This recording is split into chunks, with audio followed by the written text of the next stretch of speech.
Assalamualaikum warahmatullahi wabarakatuh. Alhamdulillahirabbil alamin wal aqibatu lil muttaqin wala haula wala quwwata illa billahil aliyyil azim.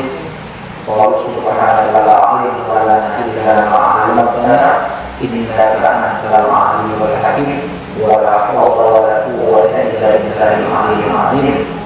Rabbi shrah li sadri wa yassir li amri wahlul 'uqdatam min lisani yafqahu qawli. Faqad qala Allah ta'ala fi muhkami kitabihi a'udzu billahi minasyaitonir rajim. Bismillahirrahmanirrahim. Ya ayyuhalladzina amanu kutiba 'alaikumus shiyam kama kutiba 'alal ladzina min qablikum la'allakum tattaqun ayyaman ma'dudat. Wa qala Rasulullah sallallahu alaihi wasallam lis-shaimin farhatun inda iftar wa farhatun inda qadar. Nama semuanya, selamat pagi, salam sejahtera untuk semuanya. Alhamdulillah kali ini kita dapat berkumpul, dapat belajar dengan baik, dengan nikmat sehat walafiat. Salawat dan salam disampaikan kepada baginda Nabi Muhammad SAW. Adapun materi kita pada pertemuan rawis kali ini tanggal 12 April 2022 adalah tentang masalah puasa. Di atas tadi kita sudah sampaikan sebuah ayat Al-Quran yang menjelaskan, ya ayyuhalladzina amanu kutiba 'alaikumus shiyam. Hai orang-orang yang beriman, diwajibkan, ditetapkan bagimu untuk berpuasa. Kama kutiba 'alal ladzina min qablikum, sebagaimana perintah ini pernah diwajibkan kepada orang-orang sebelum kalian. La'allakum tattaqun, tujuannya adalah agar kita menjadi pribadi yang bertakwa, di mana takwa merupakan pakaian yang terbaik di sisi Allah Subhanahu wa taala untuk mendapatkan surga Allah Subhanahu wa taala. Berbicara masalah puasa itu maknanya adalah menahan diri dari makan dan minum, dari terbit fajar sampai terbenam matahari, menahan diri dari pandangan yang tidak baik, berbicara yang tidak baik, mendengar sesuatu yang tidak baik, berpikir hal-hal yang tidak baik. Singkatnya adalah menahan diri dari hal-hal yang bisa mendatangkan murka Allah Subhanahu wa taala. Itulah makna daripada puasa. Maka dalam hal ini puasa semuanya itu dibagi menjadi 3. Ada yang namanya puasa awal, puasanya orang biasa.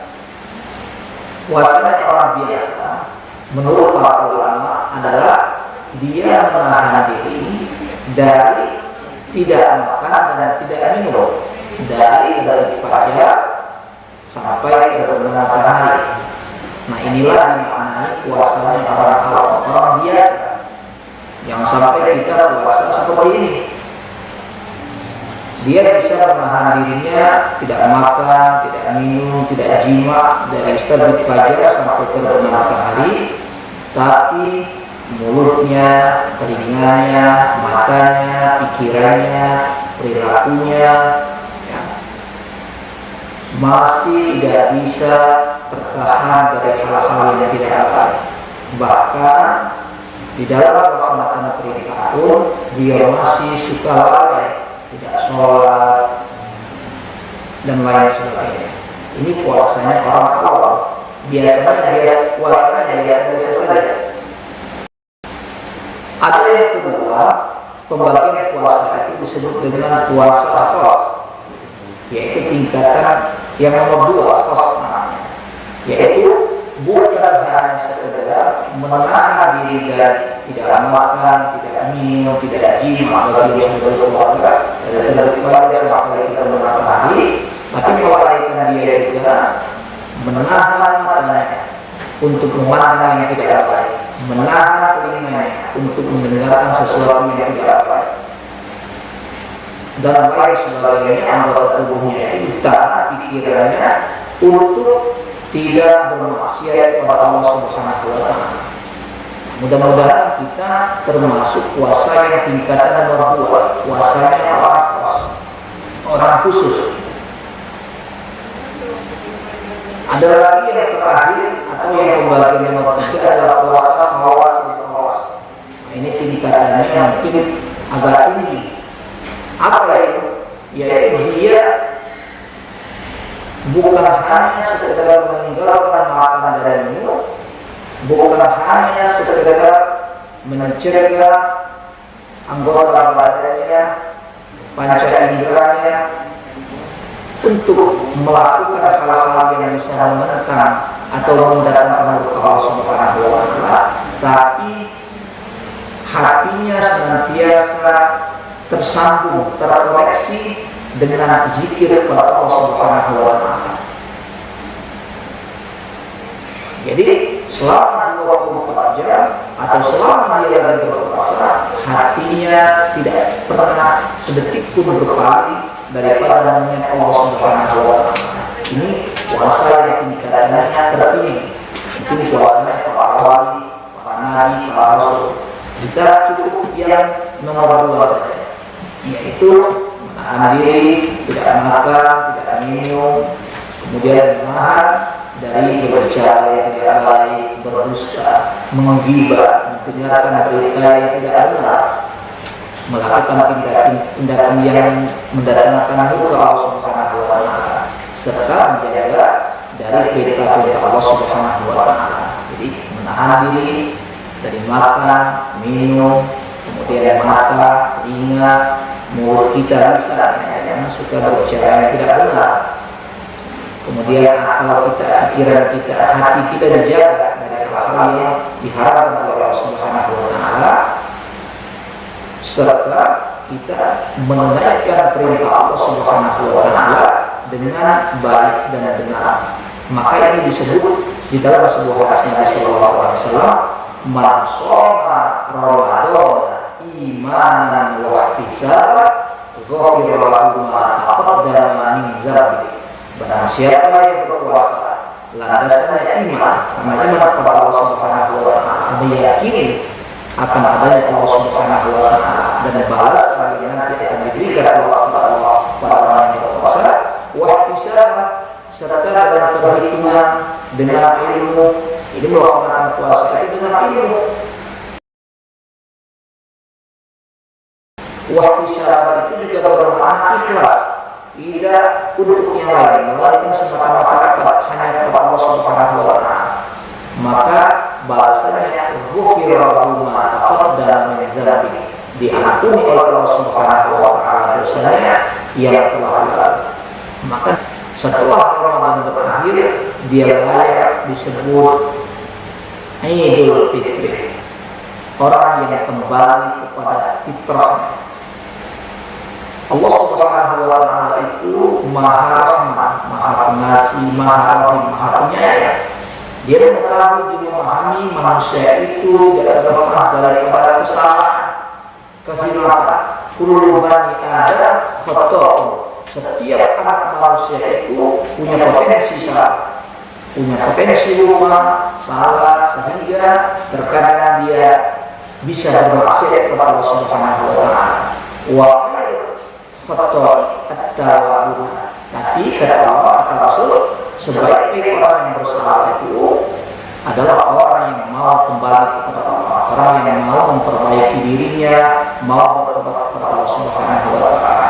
Di antara orang yang bertakwa itu di dalam Al-Qur'an dijelaskan kalau dia berbuat salah, dia langsung meminta maaf kepada Allah Subhanahu wa taala. Jadi kalau dia terlanjur berbuat salah, khilaf, karena insan itu lebih dekat kepada lupa dan khilaf, maka ketika terlanjur berbuat salah, dia istighfar. Jadi wa idza fa'alu fahishatan aw zalamu anfusahum dzakarallahu fastaghfaru li dzunubihim. Jadi kalau seseorang itu berbuat keburukan, kesalahan, maksiat kepada Allah Subhanahu wa taala, dzakarallahu, langsung dia ingat kepada Allah Subhanahu wa taala. Apa? Wastaghfaru li dzunubihim. Langsung dia beristighfar atas kesalahannya itu. Nah, itu ciri di antara orang yang bertakwa. Manusia itu pasti punya kesalahan. Tidak mungkin manusia itu tidak punya kesalahan. Nabi dan Rasul itu dia memiliki sifat maksum, dijaga oleh Allah Subhanahu wa taala. Ketika dia sudah hampir salah, maka diingatkan oleh Allah Subhanahu wa taala. Maka karena dia memiliki sifat maksum, dijaga, terpelihara dari hal-hal yang buruk. Kita tidak punya sifat itu. Jadi kita bisa saja salah. Makanya Allah Subhanahu wa taala mendatangkan dengan kasih sayang Allah Subhanahu wa taala itu agar manusia itu derajatnya naik, kemudian nanti ketika kembali kepada Allah itu masuk ke dalam surga, karena surga merupakan tempat kembali orang-orang yang beriman. Karena surga itu adalah kampung halamannya manusia pada awalnya. Karena Nabi Adam itu dulunya diciptakan Allah di dalam surga. Jadi kampung halaman kita itu orang semuanya adalah surga Allah Subhanahu wa taala. Ya. Nah, karena manusia itu ada kesalahan, banyak dosa, tidak sempurna, maka Allah Subhanahu wa taala menyiapkan perangkat agar manusia itu ketika kembali kepada Allah betul-betul bersih dari noda, dosa dan kesalahan, sehingga dia layak masuk ke dalam surga Allah Subhanahu wa taala. Apa di antara perangkat yang Allah siapkan? Di antaranya diadakan perintah puasa. Diwajibkan kepada kita, kepada kalian orang-orang yang beriman untuk berpuasa, tujuannya adalah la'allakum tattaqun, agar kita menjadi pribadi yang bertakwa. Kenapa harus bertakwa?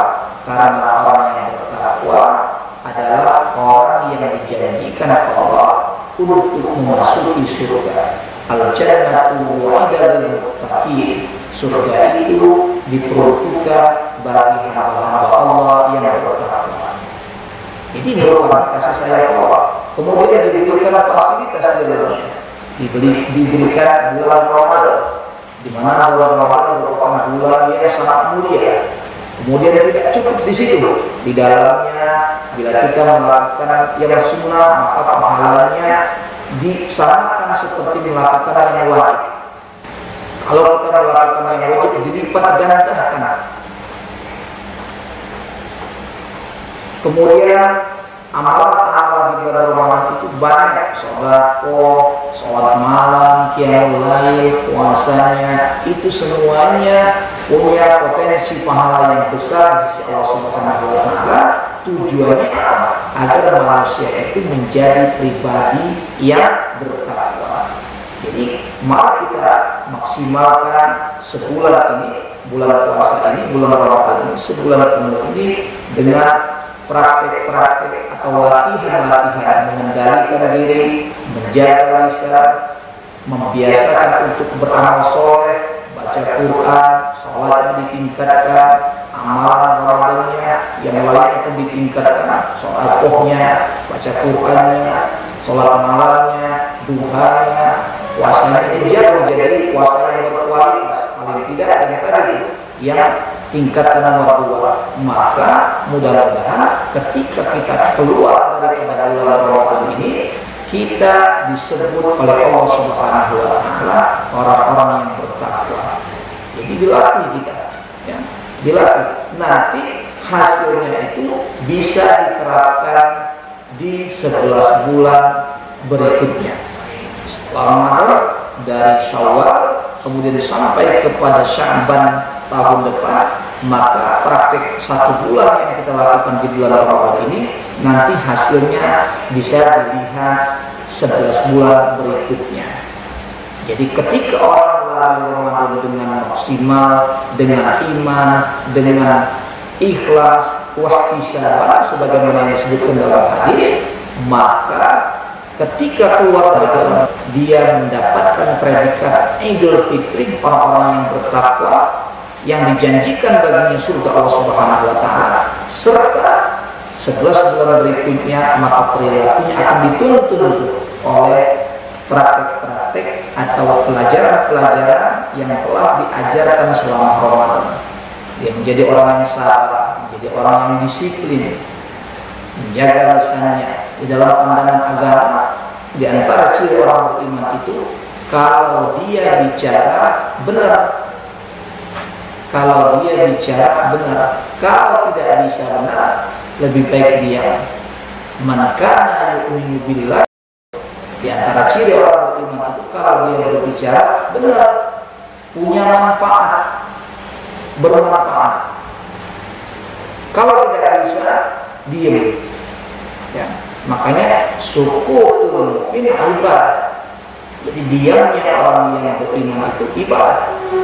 Bahkan orang yang berpuasa itu dalam sebuah kaidah dikatakan intisari daripada hadis, diamnya orang berpuasa itu dianggap oleh Allah Subhanahu wa Ta'ala sebagai zikir. Jadi kita diam saja ketika kita diam di bulan Ramadan, diamnya saja itu dianggap oleh Allah Subhanahu wa Ta'ala sukutuhu tasbihan, dianggap zikir tasbih di sisi Allah Subhanahu wa Ta'ala. Makanya kalau Ramadan yang terlalu bicara basahi lidah kita, bibir kita, lisan kita dengar banyak-banyak baca doa, zikir, istighfar dan lain sebagainya. Dan anak semuanya, terakhir bagi orang yang berpuasa itu ada 2 keberuntungan. Yang pertama, lisan farhatan, bagi orang yang berpuasa itu mendapatkan 2 kegembiraan. Yang pertama, ketika dia idul fitr, ketika dia buka puasa, itu gembira. Di situ doa mustajab. Ya, jadi banyak yang berdoa ketika kita mau berbuka puasa, itu banyak berdoa. Dan itu merupakan kegembiraan yang luar biasa. Dan satu lagi kegembiraannya adalah indah berjumpa dengan Tuhannya, Allah Subhanahu wa Ta'ala. Maka dia orang yang beriman dan puasanya benar itu dia mendapatkan 2 kegembiraan.